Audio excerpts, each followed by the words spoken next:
Halo Sobat Bola, apa kabar? Semoga semua dalam Baik. kondisi sehat selalu. Amin. Ya. Amin. Indonesia akan menghadapi Thailand di final SEA Games. Wow, ini pertemuan keberapa nih Bro Ipung? Iya, pada akhirnya setelah melalui pertandingan yang sangat dramatis dengan Vietnam, kita juga akhirnya bisa menuju ke final. Dan lagi-lagi yang kita hadapi ya sudah bisa dipastikan lah ya, karena dari komposisi negara-negara yang tampil di eh, semifinal, sepertinya sudah tergambar bahwa kalau Indonesia bisa melewati Vietnam, Indonesia akan melawan Thailand dan itu kenyataan terjadi Ya. gitu loh. Nah, tinggal bagaimana ya kesiapan dari timnas kita. Tentu yang saat ini dibutuhkan dari coach Indra Safri dan anggota skuadnya, bagaimana ada fase pemulihan dulu nih. Mhm. Pemulihan dari ini ya aspek-aspek kebugaran tubuh. Mhm. Karena kemarin terlihat bahwa dalam pertandingan yang penuh tekanan, tentu ini kan juga menguras yang namanya tenaga, menguras emosi, secara psikologis juga kita seperti di ini ya dilompat-lompatin gitu loh. Mhm. Artinya diberikan guncangan-guncangan yang sangat kuat dan itu juga akan mempengaruhi aspek kesiapan mental nantinya. Mhm. Tapi tentu dengan kemarin kita bisa menghajar Vietnam 3-2 dengan cara yang sangat-sangat dramatis. Tentu ini sangat dari sisi mentalitas dan psikologis Indonesia dalam tahap yang ada di puncak gitu loh, Bro. Mhm. Artinya kepercayaan diri pemain saat ini sangat besar. Tinggal bagaimana masalah kesiapan kebugaran fisik. Itu yang menjadi titik fokusnya gitu loh, Bro. Oh, jadi Bro melihat bahwa masalah kebugaran ini yang akan menjadi kendala di laga Indonesia melawan Thailand. Betul, itu juga itu sudah pasti ya bahwa kalau kita mereview, mengevaluasi hasil pertandingan melawan Vietnam kan kelihatan di menit-menit terakhir pemain Indonesia memang sudah boleh dibilang kehabisan ya, kehabisan fisik. Nah, tentu ini kan menjadi catatan tersendiri. Kemudian di pertandingan melawan Thailand nanti kita juga akan kehilangan seorang yang sangat penting, yaitu Pratama Arhan. Mhm. Nah, bagaimana Pratama Arhan ini bisa kemudian ketidakhadirannya ini bisa ditambal dan itu juga akan menjadi PR tersendiri buat Indra Safri dan tentu pihak dari Thailand pun juga menganggap bahwa ketidakhadiran Pratama Arhan ini juga memberikan angin segar buat mereka ya. Mhm. Karena biar bagaimanapun kita akui bahwa lemparan-lemparan Arhan menuju sasaran ke jantung pertahanan lawan ini juga kan dengan hasil dua kali bisa menghasilkan gol itu tentu menjadi ketakutan tersendiri buat pihak lawan nantinya. Nah, setelah ancaman itu tidak muncul, tentu mereka juga akan lebih ini ya lebih santai lah dalam hal ini. Tapi Mhm. tetap saja bahwa dalam sebuah pertandingan yang tajuknya adalah final, kadang-kadang hal-hal yang demikian menjadi tidak terlalu berpengaruh juga. Karena Mhm. yang paling saya pikir ya, yang paling menentukan pada fase final adalah kesiapan mental. Gitu loh, bro. Hmm. Nah, ini kan kita kemarin sudah bahas ya bahwa Iya, salah satu rahasia kesuksesan Indonesia melawan Vietnam lalu itu adalah salah satunya adalah mentalitas. betul, Di betul. kolom komentar ada yang menyebut bahwa mentalitas pemain timnas Indonesia ini sudah dibangun oleh STY sejak STY masuk ke Indonesia. Iya. Apakah ini artinya bahwa mentalitas yang kemarin ditunjukkan oleh pemain ini adalah sebagai buah hasil dari latihan-latihan yang diasuh oleh STY? Ya, kalau kita melihat ke belakang ya, bahwa bagaimana STY kemudian punya katakanlah punya titik fokus membangun selain masalah fisik pemain, membangun masalah strategi permainan, dia juga titik fokusnya adalah masalah mental. Hmm. Dan terlihat dari beberapa kali pertandingan yang STY lakukan, itu kan terlihat sekali ada perkembangan kualitas mentalitas dari pemain-pemain timnas. Hmm. Pemain timnas juga beberapa kali katakanlah dalam sebuah pertandingan itu dalam posisi yang tidak nyaman, Hmm. dalam posisi tertinggal. Tapi bagaimana skema comeback itu bisa membuahkan hasil, bahkan di akhir pertandingan kita bisa menang. Ini adalah memperlihatkan bahwa mentalitas kita sudah membaik dan Hmm. ya perlu juga kita ini ya secara jujur ya kita harus mengakui bahwa itu adalah salah satu buah dari apa yang telah dilakukan oleh STY terhadap Hmm, pemain-pemain timnas. Apalagi di squad yang dibawa oleh Coach Indra Safri itu kan boleh dibilang hampir 75% adalah pemain-pemain yang biasa dipanggil oleh STY. hmm, Jadi mereka dan di sini ada suatu hal yang sangat menarik ya bahwa kan antar pelatih juga kan punya ini ya bangunan strategi yang mereka rancang, yang hmm, mereka yakini dan tentu ada perbedaan treatment dari masing-masing pelatih. Kalau kemudian pemain-pemain yang terbiasa dipanggil oleh STY kemudian bisa membaur, bisa beradaptasi dengan gaya permainan yang diusung oleh Indra Safri, ini kan sebuah keuntungan tersendiri buat pemain. Pemain hmm, lebih punya pengalaman, hmm, pemain lebih punya bisa menyerap ya, mengabsorb adaptasi dari skema-skema permainan yang berbeda-beda. hmm, Dan ini sangat bagus, apalagi dengan hasil bahwa Indonesia bisa mencapai final.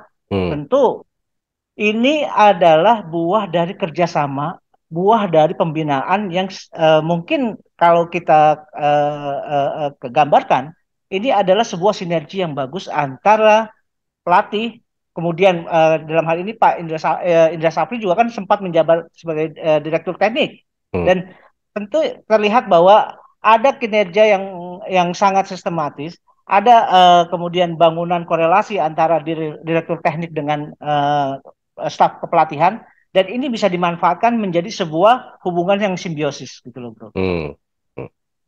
Ya bro, ini kan ada yang bicara ini Mhm. di kolom komentar. Saya ucapkan terima kasih dulu nih sama sobat-sobat sekalian yang sudah menulis di kolom komentar dan juga yang sudah subscribe ya. Subscribe ya. Iya, Eh, di situ disebut bahwa tidak hanya Pratama Arhan yang punya lemparan jauh, tapi betul. ada salah satu pemain lain yang mungkin ini sengaja disimpan atau bagaimana nih bro?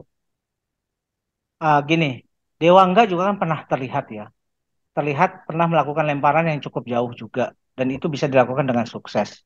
Tapi masalahnya saat itu Dewangga tidak terlalu sering dipanggil lagi oleh STY gitu Hmm, loh. Nah, baru kali ini Dewangga juga kemudian mendapatkan kesempatan diberikan kesempatan oleh Indra Safri untuk bisa tampil, dan bisa saja bahwa Dewangga dengan kemampuan dia melakukan lemparan yang juga cukup bagus, saya pikir itu bisa dimanfaatkan. hmm, Dan saya pikir gini, ada sesuatu yang menarik ya, bahwa pemain-pemain yang dipanggil oleh Indra Safri yang mungkin pada saat STY menjadi pelatih itu belum sempat mendapatkan kesempatan hmm, seperti Taufani, hmm, Raihan, Muhammad Haikal, Bagas, itu kan terlihat juga punya ini ya, punya potensi yang bagus gitu loh. hmm, Jadi paling tidak ini juga menjadi referensi buat STY bahwa ada pemain-pemain lain yang mungkin kalau kebutuhan tim memang membutuhkan mereka, itu bisa dipanggil gitu loh. hmm, Dan ini adalah showcase yang menarik buat pemain-pemain yang kebetulan bisa perform hmm, di turnamen ini. Jadi bukan hmm, tidak mungkin bahwa nanti hasil pembinaan yang atau katakanlah hasil seleksi yang dilakukan oleh Indra Safri itu juga bisa jadi akan juga dipanggil untuk melengkapi squad yang diinginkan oleh STY nanti. Nah, hmm, itulah yang kita maksudkan sebagai sebuah korelasi yang sangat bagus gitu loh, Bro. hmm, hmm. Ya, ya, ya, ya. Satu lagi nih, bro. Tadi kan disebut bahwa Mhm. apa pemain yang sudah biasa dilatih oleh STY ini, kemudian ketika dilatih oleh Indra Safri, mereka mendapat keuntungan karena ibaratnya mendapatkan ilmu baru lah dari pelatih yang baru. Betul. Tapi Betul. bukankah artinya juga coach yang Indra Safri juga mendapat keuntungan dari kondisi pemain-pemain ini yang sudah dilatih oleh STY? Ya, memang pada saat ini, pada momen ini memang Indra Safri diuntungkan ya Mhm, dengan kesiapan pemain-pemain, terutama eh, pemain-pemain yang pernah dibawa STY, mhm, yang sebetulnya dari segi kelompok usia dia mungkin masih masuk dalam kategori pemain yang under 20, under 22 ya. mhm, Nah, tapi karena STY punya keyakinan bahwa pemain-pemain muda juga sudah siap untuk dipromosikan di tim senior, makanya mereka adalah yang dibawa di under 22 ini sebetulnya adalah pemain-pemain yang juga punya label pemain senior gitu loh. Hmm. Jadi ini adalah sebuah keuntungan. Keuntungan bagaimana sistem atau cara yang dibangun oleh STY untuk mulai mempercayakan tim senior kepada pemain-pemain muda, Mhm. akhirnya mendapatkan hasil di under 22 di SEA Games ini. Mhm. Jadi makanya kan dalam beberapa materi yang lalu saya sudah menyatakan bahwa ada salah satu keuntungan Indonesia ketika menghadapi lawan-lawannya di SEA Games kali ini. Rata-rata banyak pemain-pemain muda kita yang bermain di level SEA Games ini sebetulnya adalah pemain senior. Mhm. Mereka punya pengalaman yang lebih dari pemain-pemain lainnya. Mhm. Dan itu yang tidak dimiliki oleh negara lain. Mungkin ya seperti itu Mhm. gitu loh. Mhm. Nah, Mhm. makanya ini kalau misalkan tadi katakanlah ya dalam momen ini Indra Safri diuntungkan dengan beberapa pemain yang biasa dipanggil oleh STY apa untuk menjadi pemain senior. Nah, di lain waktu bisa saja momentum ini juga dimanfaatkan oleh STY Mhm. ketika STY juga melihat bahwa pemain-pemain yang dibawa oleh Indra Safri yang belum terpantau katakanlah oleh STY kemudian bisa perform di turnamen ini kan menjadi referensi Mhm. gitu loh bro. Mhm. Jadi dalam hal ini mungkin nanti ya yang saya harapkan sekali ya bahwa di staf kepelatihan dari mulai pokoknya di ini ya mulai dari direktur teknik kemudian pelatih-pelatih di segala level usia itu harus punya sinergi yang sangat bagus sampai dengan Mhm. ke pelatih yang di tingkat senior gitu loh. Jadi kebutuhan-kebutuhan pemain yang di tim senior itu bisa di provide dari tim-tim kelompok usia gitu loh bro. Ya. Artinya harusnya ada kesinambungan, ada sinergi satu sama lain, Betul. jangan gontok-gontokan gitu ya. Betul. Dan ini kan sebuah ini ya, kalau kita lihat bagaimana kehadiran STY, kemudian ketemu dengan pelatih Indra Safri dan pertemuan itu begitu hangat ya, begitu cair. Itu kan juga memperlihatkan sebetulnya di tingkat kepelatihan sebenarnya tidak ada masalah-masalah yang berarti gitu loh, Bro. Artinya staf kepelatihan siapapun itu sudah melihat bahwa kepentingan nasional lebih penting gitu loh. Hmm. Jadi Ya. mereka juga melihat bahwa tidak ada tidak ada gunanya ya kalau kita punya blok-blok tersendiri untuk menentukan ego atau menunjukkan ego masing-masing. Tapi Hmm.